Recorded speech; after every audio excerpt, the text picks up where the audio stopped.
Kenya joined other nations in marking the World AIDS Day. An appeal has been made to the Kenyan youth to turn in large numbers to get tested. The appeal comes even as numbers indicate that the infection rate is rising, especially among the youth. Currently, Nyeri ranks at position 24 in Kenya in HIV/AIDS prevalence.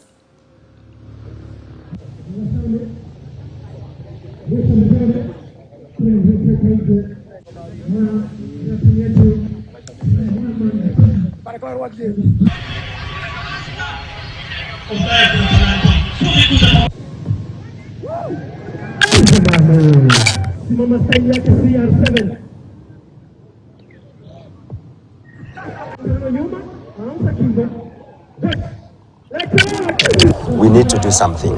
We need to bring young people together and tell them first, your life is in your hands.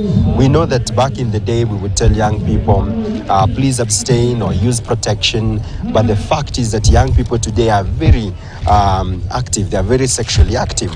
So it's only fair that we tell them the truth, that please get to know your status. Jitambue kabla mechi. That is the theme we have today. Because when you do so, you're able to take care of yourself.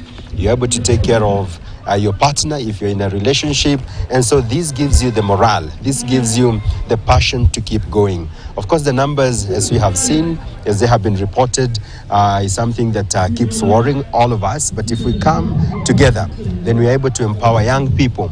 We're able to provide opportunities to them and tell them that this is what you can do. This is not right. This is about your life. This is about your career. This is about, your life in general. Now, the cotton industry in Kenya